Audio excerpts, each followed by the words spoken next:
3 minutes.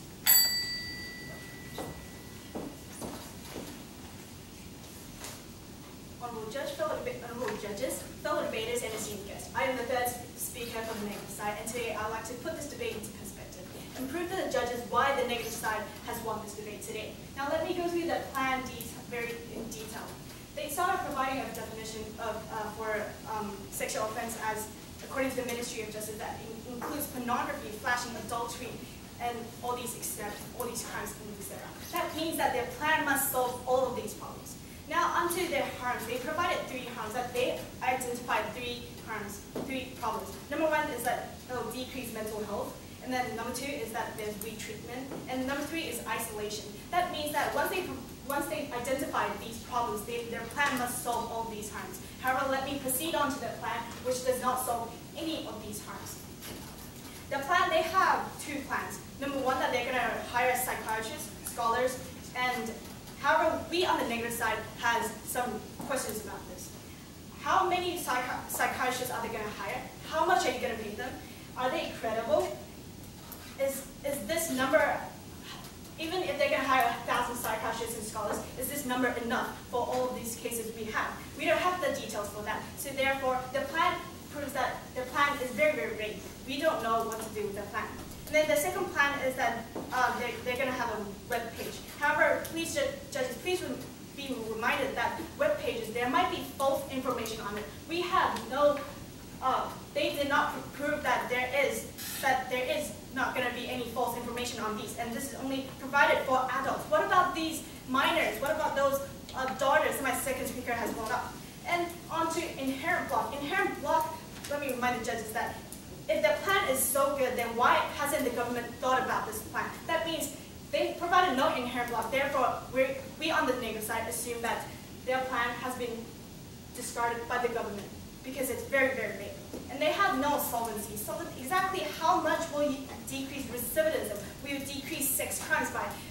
The negative side has questioned them continuously. However, they brought up no statistic at all. And they have no working model. What is their idea based on? They have no funding. Without funding, how are you going to launch this project? How are you going to finance this project? Therefore, no solvency. There is no workability, and there is no advantages. We, on the negative side, have provided 3 disadvantages that their plan is going to bring. Dear judges, vote for the negative side because the 223 million people in Taiwan are at your hands today. If you vote for the affirmative side, you're putting people at risk. You're hindering recovery efforts. You're putting dissenters to report, and you're hurting the family. Vote for the negative side because we wish all of us safety. Thank you. Affirmative rebuttal speech, 3 minutes.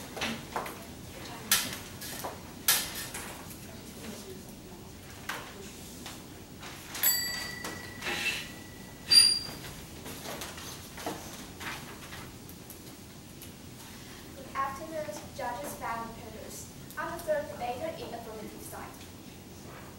First, neither Sexual Assault Crime Prevention Act nor the monitoring system in Taiwan can ensure public safety.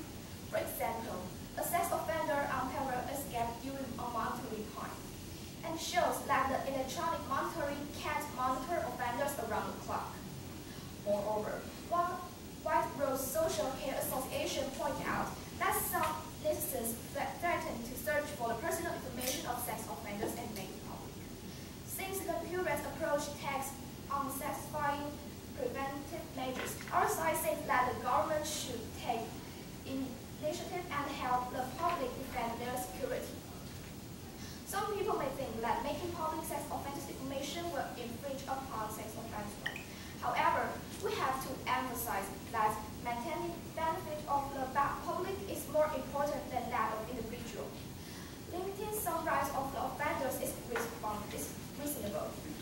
Our second leader has explained by citing the constitutional interpretation number 584. It's also what the sex offenders have to pay after they commit the crime. Please note that our system does not completely copy Megan's law, but consult the system in Korea, which has clear classified criteria. Taiwan's social customs are different from the US. Our improvement on certain aspects is expected to generate better results. The next slide can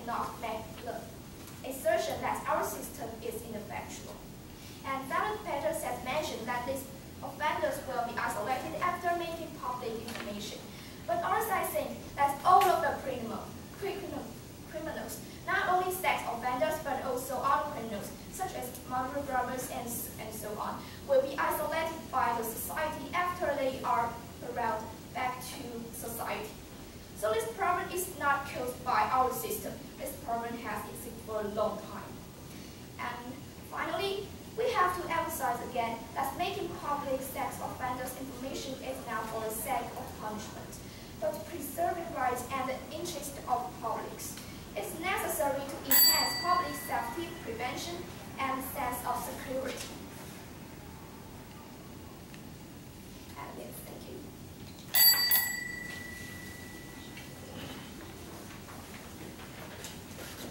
That's the end of this debate.